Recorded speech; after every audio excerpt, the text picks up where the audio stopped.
판사 어디 갔어?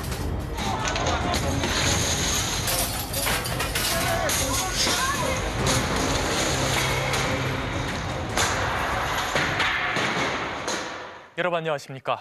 오늘 새벽 대한민국은 안녕하지 못했습니다.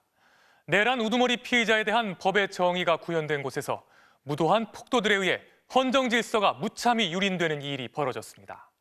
민주국가에서 상상할 수 없는 초유의 폭동이었고 도심 테러였습니다.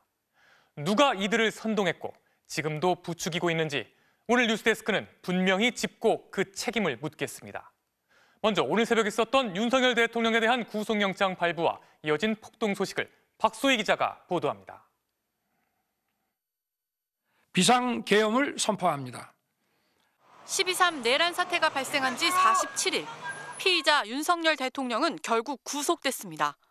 국민들은 헌정사상 최초의 현직 대통령 구속을 목격했습니다. 혐의는 내란 우두머리와 직권남용 권리행사 방해. 차은경 서울 서부지법 부장판사는 현직 대통령의 증거인멸 가능성을 구속영장 발부 사유로 명시했습니다. 윤 대통령은 구속을 눈앞에 두고도 정당한 통치 행위인 계엄은 수사기관이나 법원의 사법적 평가 대상이 될 수 없다며 독재자가 할 법한 소리만 늘어났습니다. 하지만 12월 3일 온 국민이 법치의 유린을 똑똑히 지켜본 그대로 법원은 내란 사태 정점에 있는 윤 대통령의 구속 필요성을 인정했습니다. 불법 체포, 영장 기각. 법원 결정은 적법하고 정당했지만 윤 대통령 지지자들은 폭도를 자처했습니다. 막아서는 경찰을 폭행하며 저지선을 뚫었고 법원 출입문과 유리창을 산산조각냈습니다. 내부 집기를 부숴가며 계단을 오르더니 급기야 영장을 발부한 판사를 찾아다녔습니다. 폭력과 공포의 시간이 3시간 넘게 지속되는 동안 공권력의 진압 속도는 더디기만 했습니다. 경찰은 17개 부대를 투입해 사태를 진압했지만 법원은 이미 벌집이 된 뒤였습니다. 지금까지 연행된 폭동 가담자는 총 87명. 더 늘어날 가능성이 큽니다. 그럼에도 윤 대통령 지지자들은 오늘 오후 다시 서부지법에 집결해 경찰과 몸싸움을 벌였고 일부는 헌법재판소로 행진했습니다. 구속된 대통령은 옥중 편지를 보냈습니다. 평화적인 방법으로 의사표현을 해달라면서도 국민들의 억울하고 분노하는 심정은 충분히 이해한다고 폭도들 마음을 다독였습니다. 비상계엄 이후 법적 정치적 책임을 다하겠다던 윤 대통령.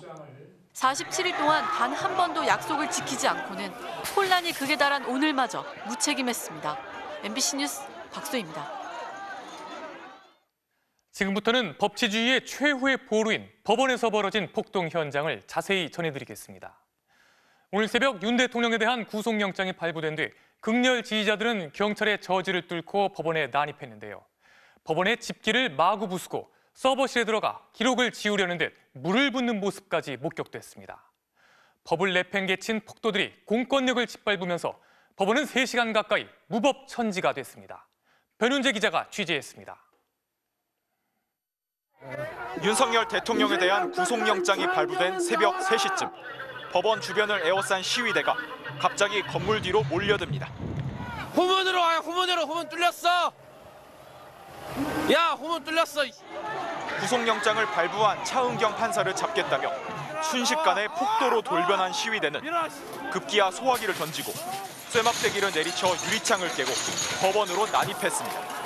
판사 어디 갔어? 막으려는 경찰을 밀치고 때리며 방패까지 가로챘습니다.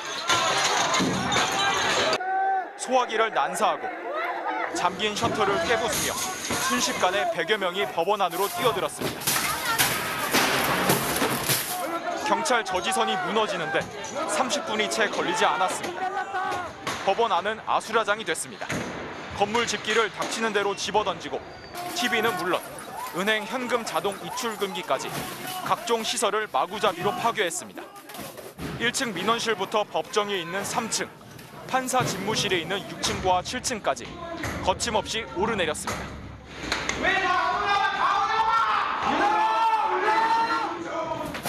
법원 서버실에 들어가 기록을 지우려는 듯 물을 붓는 모습까지 포착됐습니다. 경찰은 기동대를 투입해 진압에 나섰지만 법도, 질서도 없는 시위대는 타일을 던지고 오토바이로 바리케이드를 세우며 저항했습니다. 그렇게 3시간 가까이 법을 집행하는 법원이 폭도들의 손에 넘어갔습니다. 경찰은 이렇게 기동대 버스로 법원 청사를 에워싸며 현장을 통제하고 있습니다. 법원 청사 건물은 이렇게 유리창이 파손된 상태로 남아 있습니다. 경찰은 기동대를 추가 배치해 시위대의 접근을 차단하고 있지만 윤 대통령 지지자 일부가 낮 한때 법원 주변으로 몰려드는 등 폭동에 대한 우려는 지금도 계속되고 있습니다. MBC 뉴스 표현재입니다. 폭도들은 특히 구속영장을 발부한 판사를 노골적으로 겨냥하고 위협했습니다. 담당 판사를 찾겠다며 법원 경내를 뒤지고 7층에 있는 집무실까지 부수며 쳐들어갔습니다. 판사 집무실이 파헤쳐지면서 각종 수사 기록과 판사들의 개인정보까지 무차별 노출됐습니다. 장유진 기자가 보도합니다. 법원을 에워싼 시위대 사이에서 현직 판사를 향한 위협이 쏟아집니다.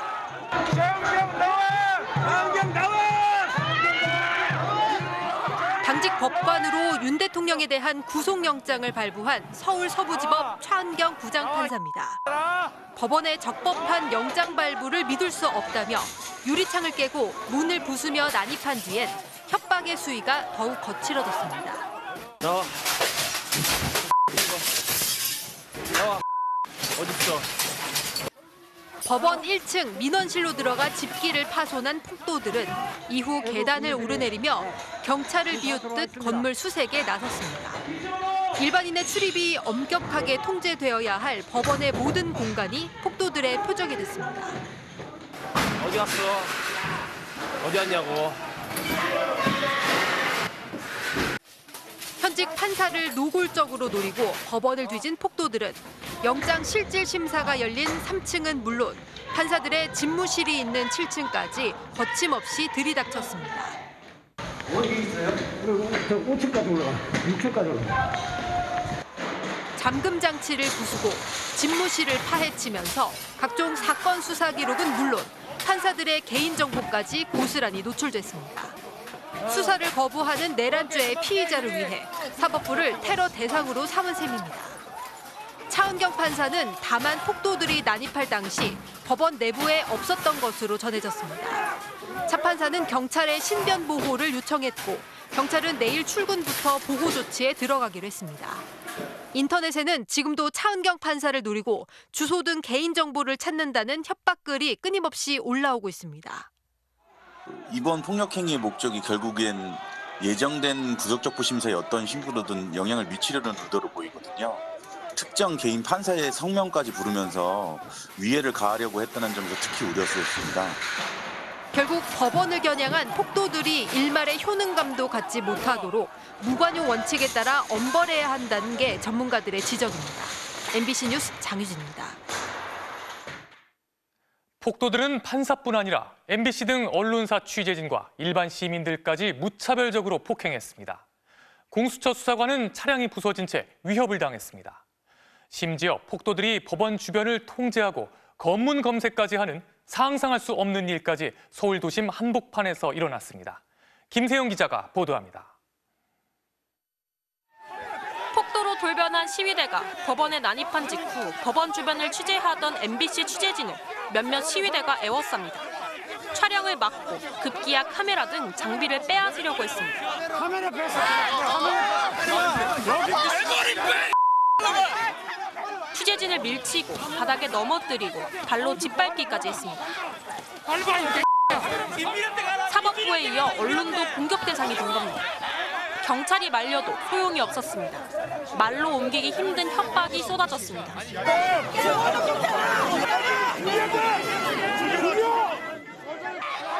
MBC뿐 아니라 방송사 등 대부분의 언론을 표적 삼았습니다.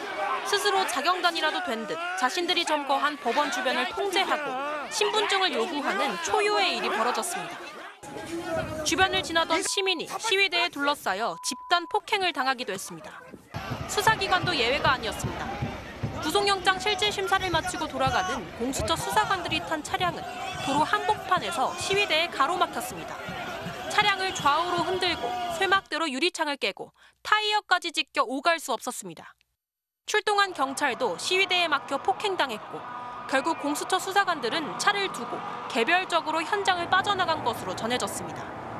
공수처는 정당한 법 집행에 대한 방해 행위에 심히 유감을 표한다며 수사팀의 신변 보고를 요청하는 방안까지 검토하고 있습니다. 윤 대통령 극렬 지지자들이 공수처와 법원에 이어 헌법재판소를 노골적으로 겨냥하면서 헌법재판소는 출입통제 등 비상근무에 들어갔고 경찰은 담을 넘어 헌재에 진입하려 한 시위대 일부를 긴급 체포했습니다. MBC 뉴스 김세영입니다.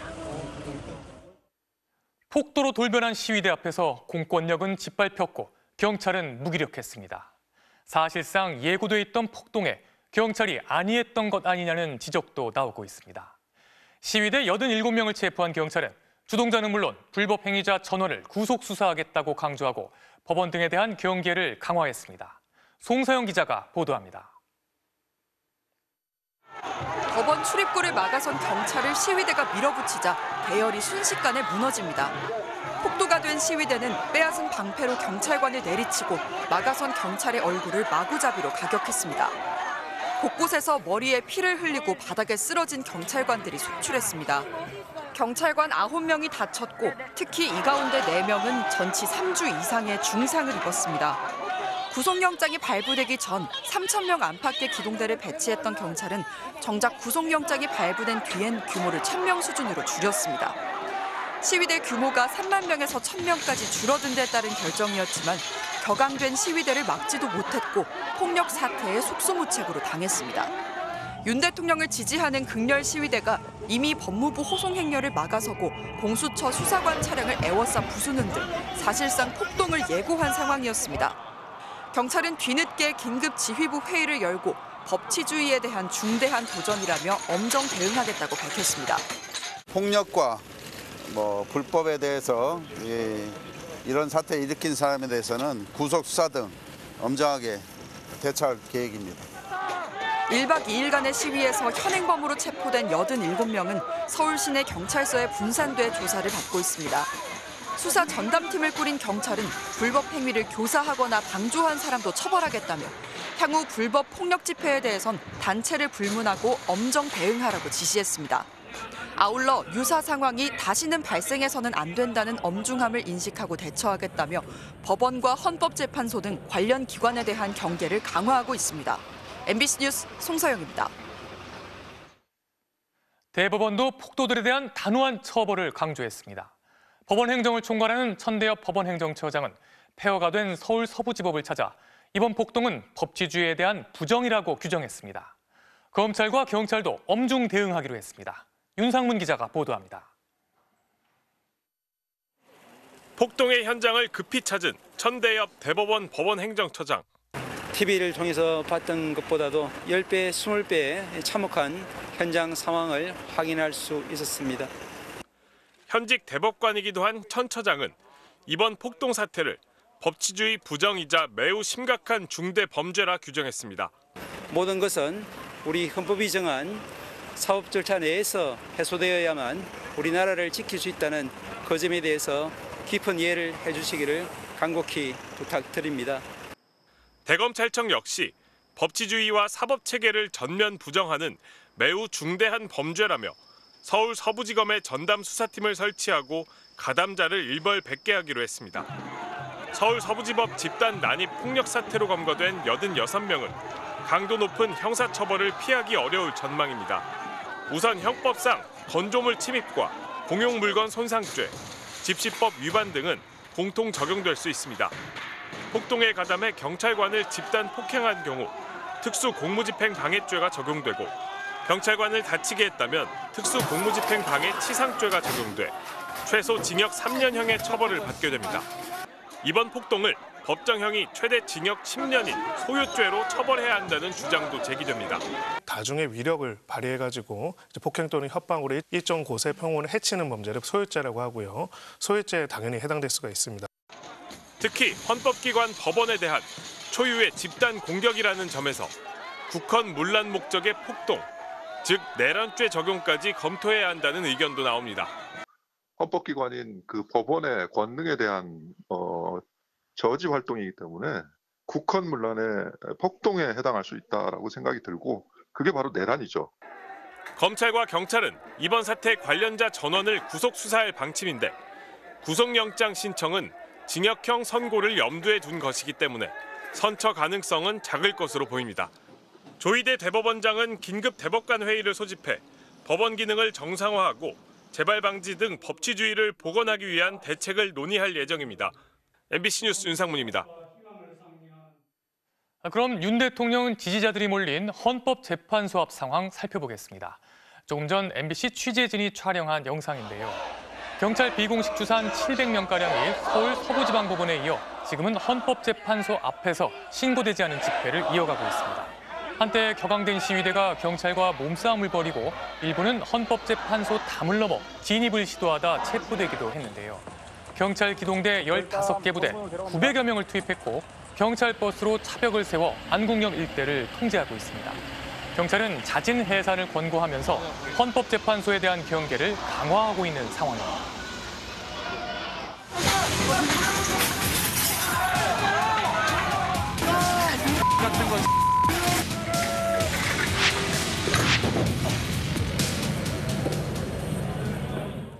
자, 이렇게 순식간에 폭도로 돌변한 시위대, 그 중심에는 극우 유튜버들이 있었습니다. 이들은 폭력 사태를 선동하고 지지자들의 결집을 부추겼는데요.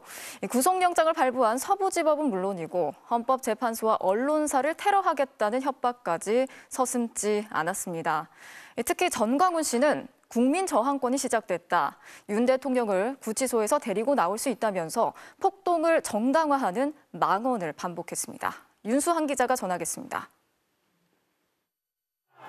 공권력을 짓밟고 사법부를 겁탈한 한밤중 시위대의 폭동은 극우 유튜브 방송으로 생중계됐습니다. 폭도들과 함께 법원을 해집고 욕설을 쏟아내며 폭력을 정당화했습니다. 경찰들 오늘 내전이다! 오늘 내전이야. 일어나셔야 돼요. 발부됐어요. 조지러 가야지. 내란죄의 피의자를 지키는 그릇된 신념 하나로 경찰도 법원도 공격 대상으로 삼았습니다. 태극기를 든 자신들을 애국 시민으로 포장하고 수차례 근거 없다고 결론난 부정선거를 외치며 폭동을 부추겼습니다. 현행범으로 체포된 피의자를 애국자로 부르고 경찰이 시민을 때렸다는 가짜 뉴스도 서슴지 않았습니다. 이 애국자들, 이 2030 힘없는 애국자들, 힘없는 2040 잡아다가 뭐 하는 겁니까 지금? 그 현장에 보면은 또 시민들이 경찰에 의해서 말하자면은 해산되는 과정에서 폭력 행위, 폭행을 당했다. 구속영장을 발부한 법원에 이어 탄핵 심판이 진행 중인 헌법재판소까지 테러하겠다는 예고도 거침없이 퍼졌습니다. 우리가 무슨 연장을 들고 가더라도 그때는 제가 지금 서부지방법원에 같은 이런 폭력보다도 더한 거로 나라를 살릴 만한 그런 것으로 제가 하도록 하겠습니다. 극렬 지지자들의 폭력에 말 그대로 면죄부를 주는 이는 사랑제일교회 전광훈 목사입니다. 말로는 폭력을 쓰지 말라면서도 폭행을 정당화해주고 내란에 동조하고 있습니다.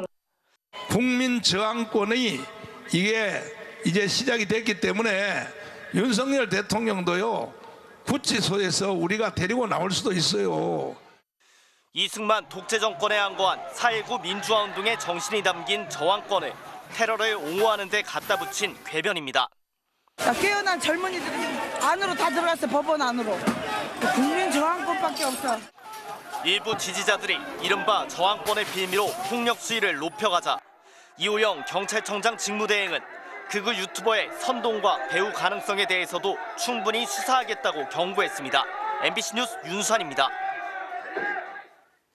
이번 폭동 사태에 대해서 정치권도 강하게 비판했습니다. 야당은 2차 내란의 현실화다, 사법부에 대한 폭동이라고 규정했고요. 여당 역시 폭력은 도움이 안 된다, 윤 대통령을 위한 일이 아니라면서 자제를 부탁했습니다. 김지인 기자가 취재했습니다. 윤석열 대통령 지지자들이 서울 서부지방법원에 난입해 폭력 사태를 일으킨 데 대해 더불어민주당은 2차 내란의 현실화라며 이를 사법부에 대한 폭동으로 규정했습니다. 사법체계를 파괴하는 민주공화국의 기본적 질서를 파괴하는 행위입니다. 어떤 이유로도 용납할 수 없는 행위. 내란 동조 세력에 대한 단호한 법 집행을 촉구하며 윤석열 대통령이 계속 헌법과 사법 시스템을 부정한 것이 이 사태의 원인을 제공했다고 날을 세웠습니다. 조국혁신당은 폭도의 사법부 침탈이자 제2의 내란이라며 전원 구속 수사를 주장했고 개혁신당도 민주화 법치에 대한 중대 도발이라고 비판했습니다. 만일 이들이 앞으로 발 뻗고 편하게 잠을 잔다면 대한민국에는 법보다 주먹, 쇠파이프가 앞설 것입니다. 국민의힘도 폭력 행위에 대해서는 거리를 뒀습니다.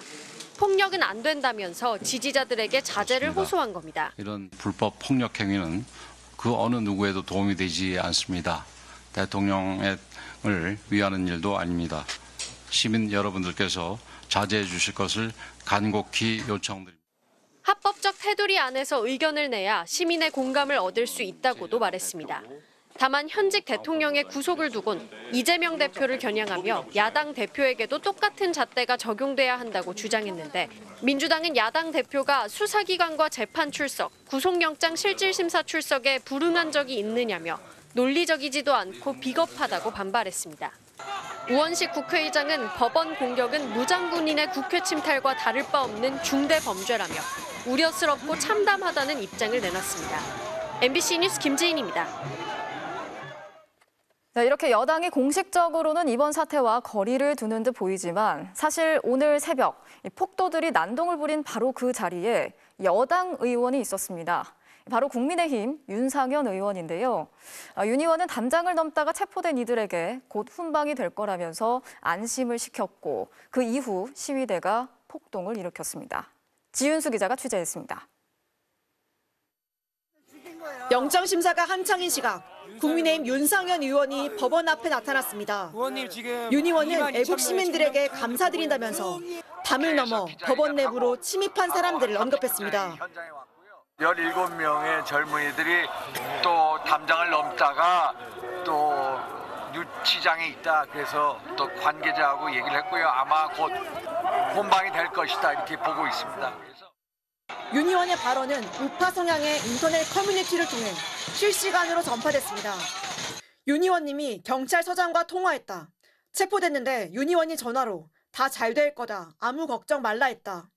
체포되면 윤 의원에게 연락하라는 글이 쏟아졌습니다.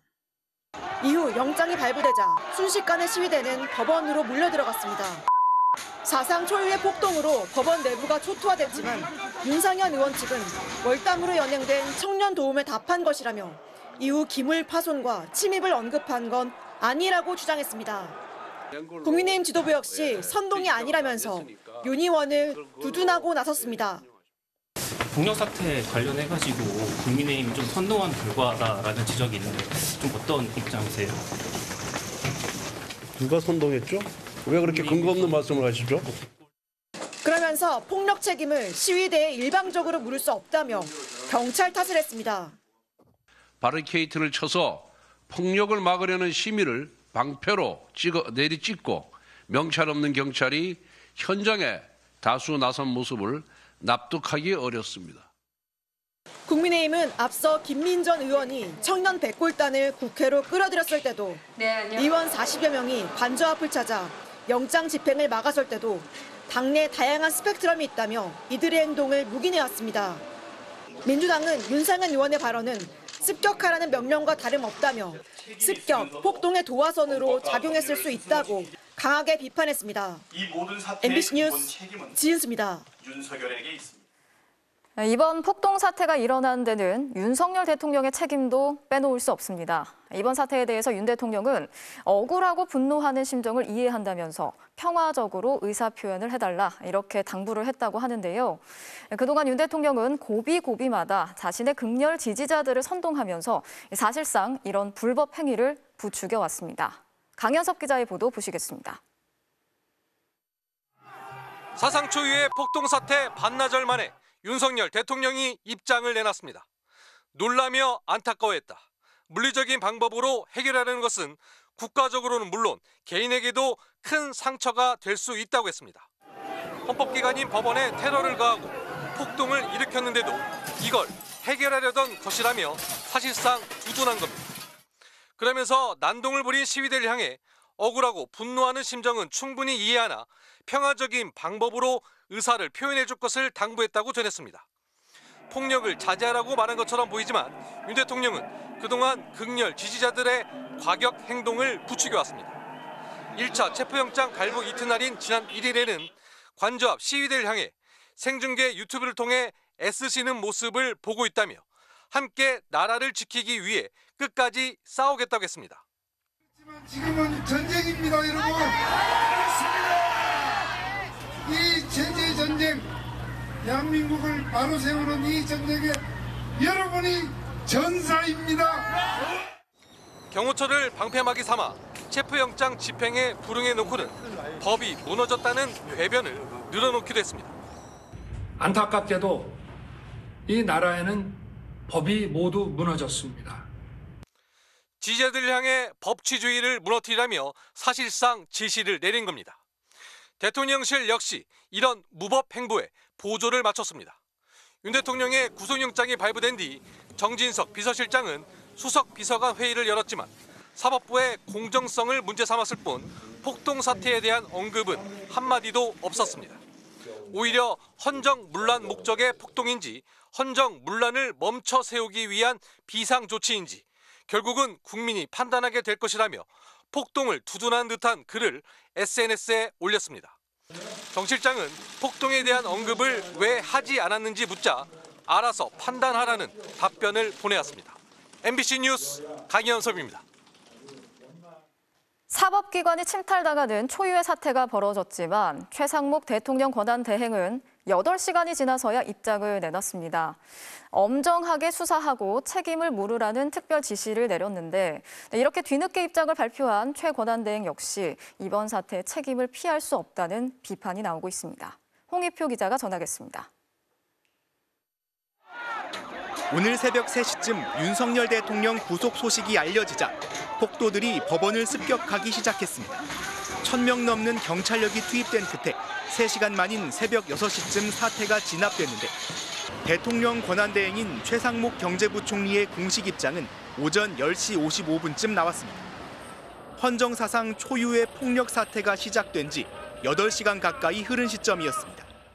최 부총리는 민주주의 사회에서 도저히 상상조차 어려운 불법 폭력 사태가 발생했다며 정부는 강한 유감을 표명한다고 밝혔습니다. 경찰을 향해선 민주주의와 법치주의를 정면 훼손한 이번 사태를 엄정히 수사하고 상응하는 법적 책임을 물으라고 지시했습니다.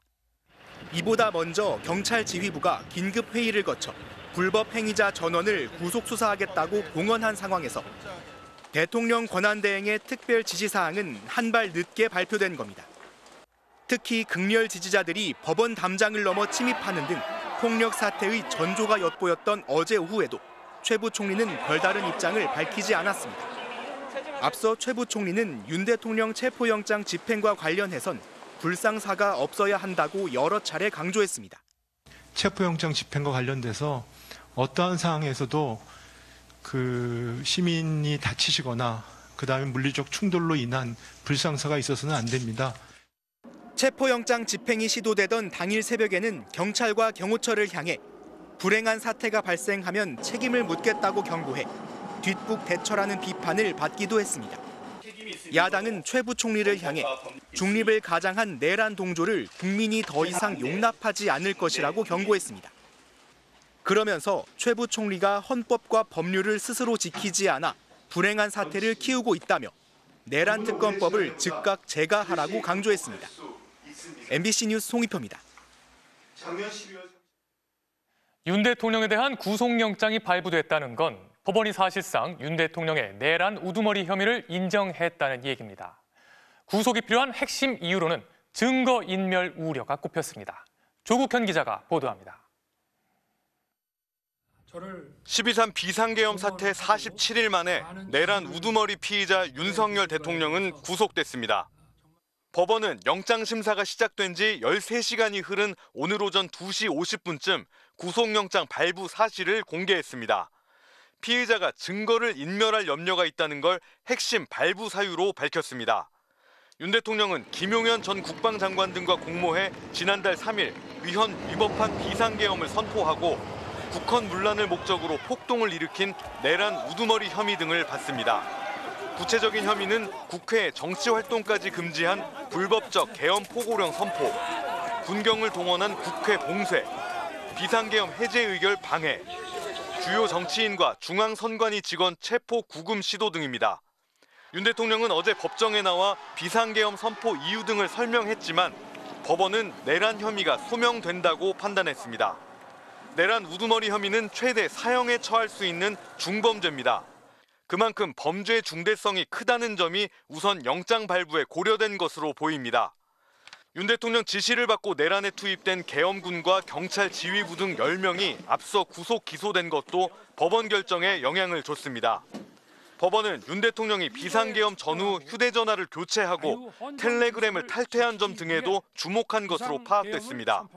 이미 증거인멸 시도로 볼 수 있는 행위가 있었다는 점 등을 토대로 영장이 기각될 경우 향후 추가적인 증거인멸 시도 가능성이 농후하다는 공수처 주장을 받아들인 것으로 해석됩니다. 혐의 전체를 부인하며 수사에 비협조적인 태도로 일관한 점, 압수수색을 지속적으로 거부해온 점 등도 구속 이유로 꼽힙니다. MBC 뉴스 조국현입니다. 구속영장이 발부되면서 윤 대통령은 구치소 내 수용동으로 옮겨졌습니다. 현직 대통령으로는 최초로 머그샷을 찍었고 수용자 번호가 붙은 수형복으로 갈아입었습니다. 공수처가 변호인을 제외한 접견을 금지하면서 김건희 여사의 면회 가능성도 사라졌습니다. 김건휘 기자가 취재했습니다. 구속 피의자로 신분이 달라진 윤석열 대통령. 기존에 머물던 구인 피의자 대기실에서 나와 정식 입소 절차를 밟았습니다. 수용자 번호를 받고 해당 번호가 붙은 국방생 미결 수용자복으로 갈아입고 정밀 신체 검사도 진행됐습니다.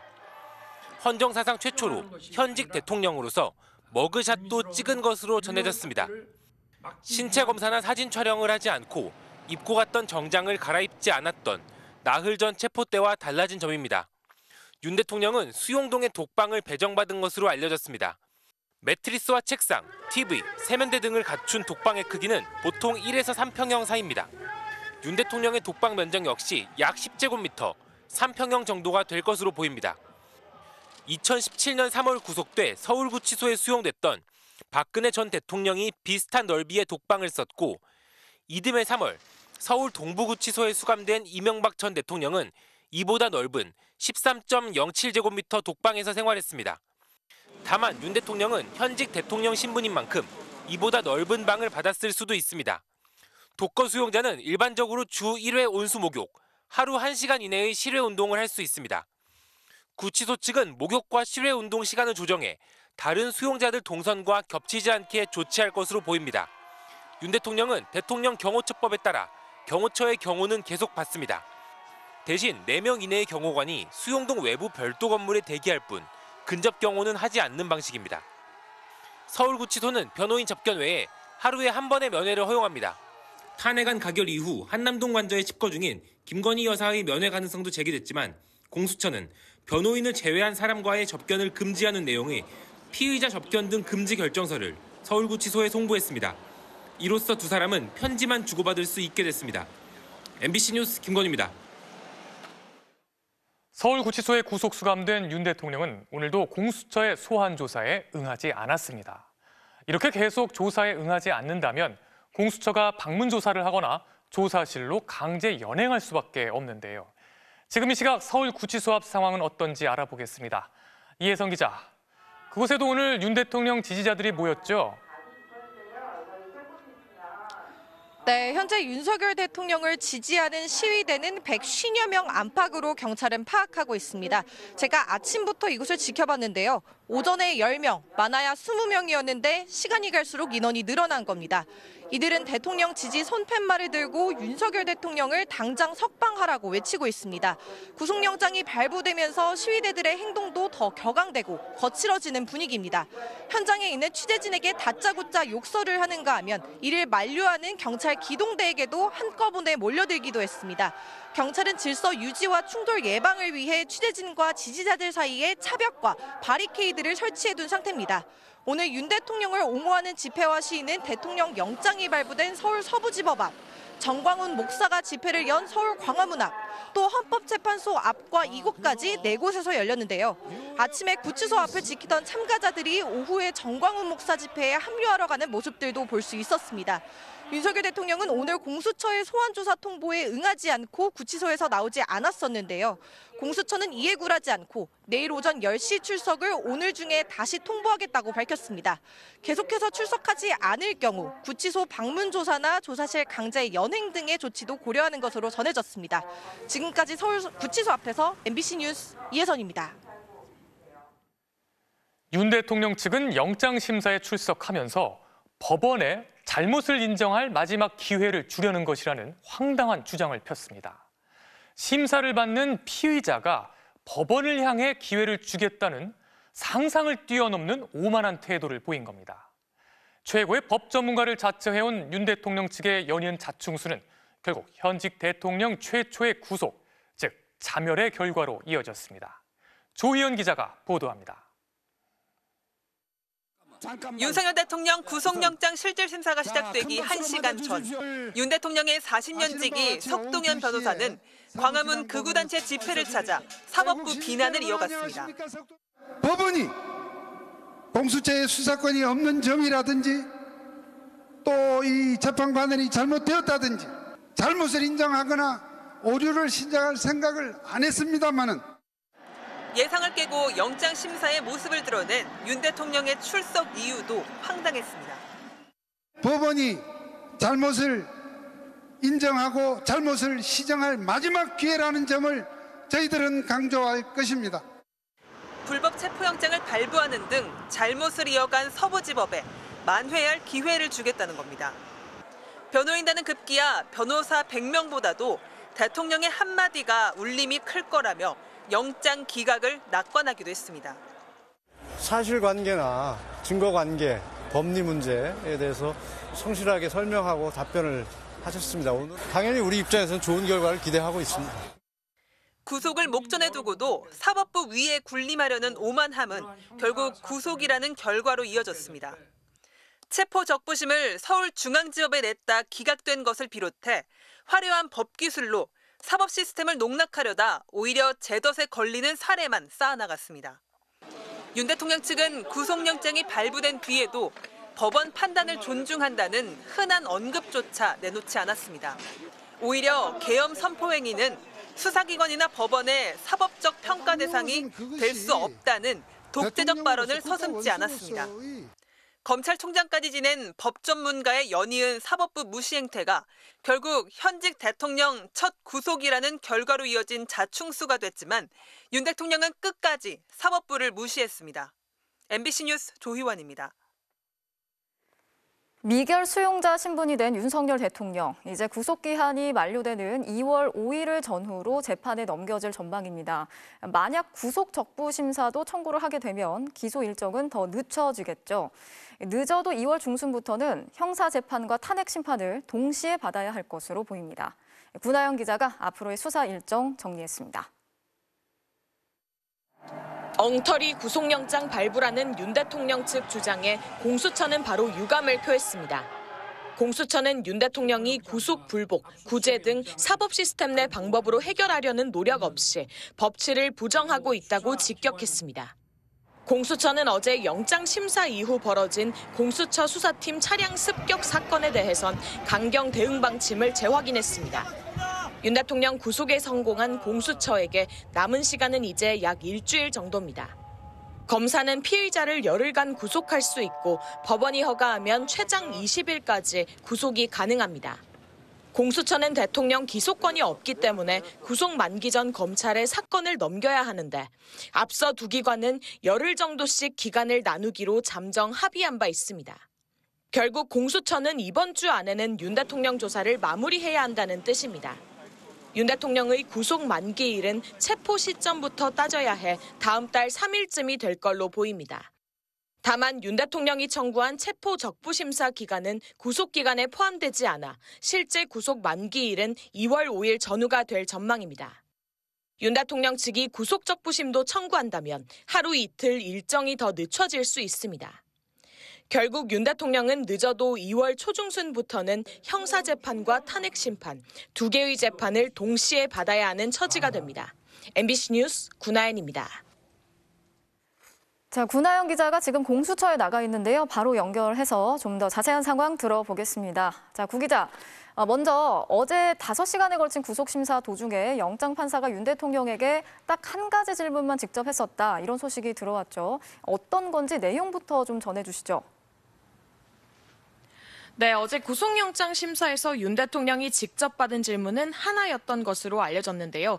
바로 비상입법기구라는 게 구체적으로 뭐냐, 계엄 선포 이후에 비상입법기구를 창설할 의도가 있었느냐는 질문이었습니다.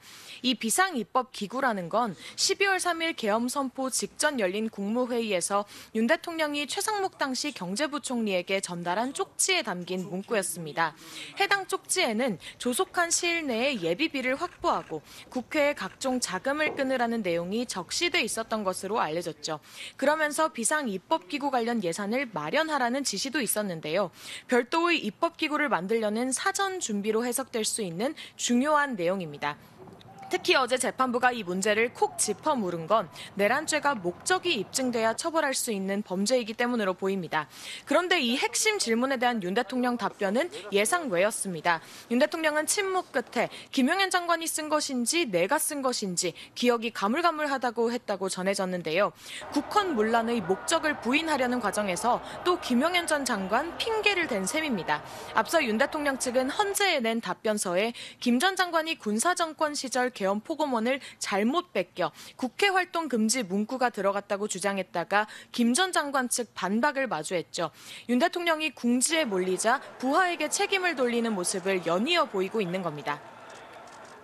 네, 윤 대통령이 오늘 또 구속된 첫날부터 공수처 조사에 응하지 않았습니다. 충분히 예상이 됐던 상황이긴 하지만 윤 대통령 측은 뭐라고 하던가요? 네, 그렇습니다. 공수처는 구속 첫날인 오늘 윤 대통령에게 오후 2시까지 출석하라고 통보했지만 역시 나오지 않았습니다. 공수처에 더 말할 게 없다는 게 이유였는데요. 남은 시간이 넉넉하지 않은 공수처는 구치소 출정 조사보다는 강제 구인을 검토하는 것으로 알려졌습니다. 이렇게 구속된 뒤에도 불응으로 일관하는 건 이유가 있어 보입니다. 우선 수사기관에 내놓은 진술은 불리할 수 있는 만큼 시간을 보낸 뒤 재판에서 유리한 말만 하겠다는 전략일 수 있습니다. 방어권을 보장받아야 하는 건 맞지만 헌법 수호 의무를 지닌 현직 대통령으로서 수사에 임하는 태도가 떳떳하지 못하다는 비판이 이어지고 있습니다. 지금까지 공수처에서 전해드렸습니다. 네, 이번에는 뉴욕에 있는 임경아 특파원을 연결해서 미국의 반응도 알아보겠습니다. 자, 임 특파원, 윤 대통령의 구속 이후에 미국 정부의 입장도 나왔는데 어떤 메시지가 담겼나요? 네, 미국 국무부는 윤 대통령에 대한 구속영장이 발부된 이후 대변인 명의 서명을 통해 법치주의에 대한 한미 공동의 약속을 재확인한다고 밝혔습니다. 또 한국과 한국 국민의 민주주의 회복력을 확신한다. 한국 국민을 위한 미국의 지원은 확고하다고도 언급했습니다.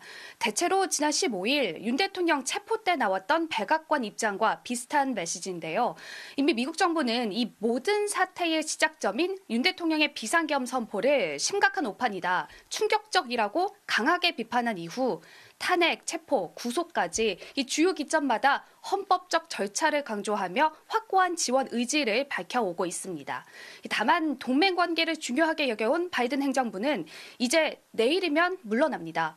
트럼프 당선인 또 트럼프 측 인사들은 윤 대통령 계엄령 사태 이후 지금까지 별다른 반응 내놓지 않고 있습니다.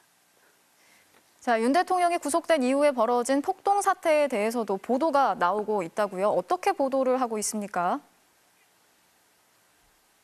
네, 영미권 주요 통신사들 이번 사태를 즉시 보도했고요. 파이낸셜 타임즈는 서울 법원 습격이라고 제목을 달아 전했습니다. 윤 대통령 강성 지지자들 다수가 이 성조기를 들고 도둑질을 멈추라라는 뜻의 영어 문구를 들고 있는 장면에 주목했는데요. 외신들은 4년 전 1월 6일 트럼프 강성 지지자들이 대선 결과에 불복해 미 의사당을 습격하기 전 부정선거를 주장하면서 이 언어를 윤석열 지지자들이 채택해서 쓰고 있다 이렇게 설명을 했습니다. 앞서 워싱턴 포스트는 이런 현상을 두고 윤 대통령 정치적 수사가 갈수록 트럼프와 비슷해지고 있다는 점을 반영한다 이렇게 분석하기도 했는데요. 구체적으로는 근거 없이 부정선거를 주장하고 정치적 반대를 내부적으로 규정한다고 지적했습니다. 지금까지 뉴욕에서 전해드렸습니다. 미국 내 사용자가 인구 절반가량인 1억 7천만 명에 달하는 중국계 동영상 플랫폼이죠. 이 틱톡에 대한 미국 내 사용이 현지 시간으로 19일부터 중단이 됐습니다. 미국 의회는 틱톡이 미국인의 개인정보 등을 수집하거나 여론에 영향력을 행사할 수 있다면서 국가 안보 우려 등을 이유로 지난해 4월 틱톡 금지법을 통과시켰는데요. 하지만 앞서 트럼프 대통령 당선인은 틱톡 서비스 금지를 90일 동안 유예하겠다고 밝힌 바 있습니다. 잠시 후 뉴스데스크에 이어서 방송되는 탐사기획 스트레이트에서는 헌정 사상 처음으로 현직 대통령이 체포가 되고 구속되기까지의 과정과 사법부 습격 사태를 취재했습니다. 또 대통령의 체포를 저지하라는 지시를 거부했던 경호처 직원들의 고뇌를 통해서 부당한 지시에 대한 항명의 의미를 조명할 예정입니다.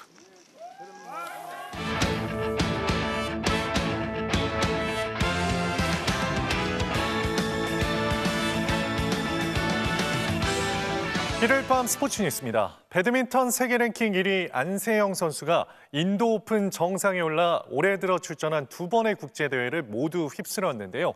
특히 2주 동안 10경기를 치르면서 단 한 세트도 내주지 않는 완벽한 경기력을 뽐냈습니다. 손장훈 기자가 보도합니다. 안세영의 플레이는 경이로움 그 자체였습니다.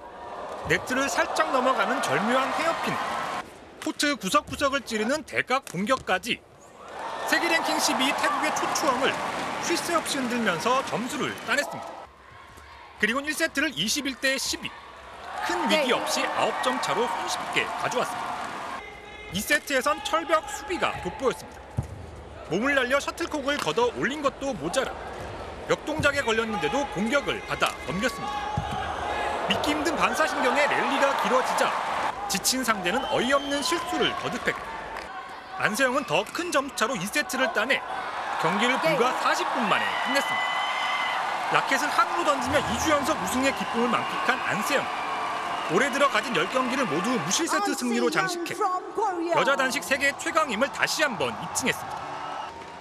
여자 복식 공이용 김혜정조와 남자 복식 서승재 김원호조는 나란히 결승에서 아쉽게 져 준우승을 차지했습니다. MBC 뉴스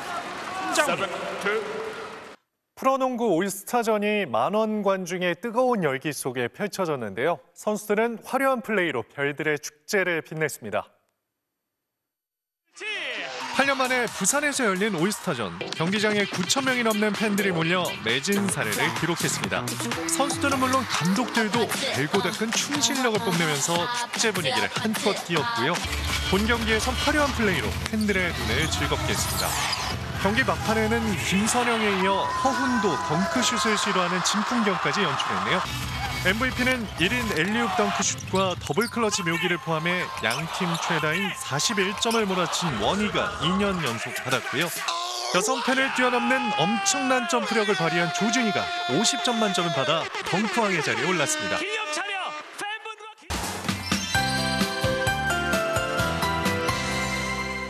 겨울의 마지막 절기 대한에도 예년보다 포근하겠어요. 다만 북쪽으로 저기압이 지나면서 중부지방 곳곳에는 비나 눈이 조금 내리겠고요. 서울에는 아침 시간 5mm 남짓 비로 내리겠습니다. 중부 서해안에는 짙은 안개도 끼겠습니다. 또 이 먹구름 뒤로 미세먼지가 유입되면서 공기는 더 탁해질 것으로 보입니다. 이미 먼지가 쌓여있는 수도권과 충청뿐 아니라 대부분의 농도가 나쁨 수준까지 치솟겠습니다. 기온은 오늘만큼 오르겠습니다. 한낮에 서울이 7도, 남부지방은 10도 안팎으로 평년보다 5도가량씩 높겠습니다. 내일 남부지방의 하늘에는 가끔 구름만 지나는 날씨를 보이겠습니다. 아침 기온 보시면 서울이 1도 등으로 오늘보다 높게 시작하겠고요. 한낮의 기온도 서울이 7도, 광주 9도, 부산은 11도까지 오르겠습니다. 하늘은 모레부터 차츰 개겠고 당분간 큰 추위 없겠는데요. 이번 주 내내 미세먼지가 기승을 부릴 가능성이 있습니다. 날씨였습니다.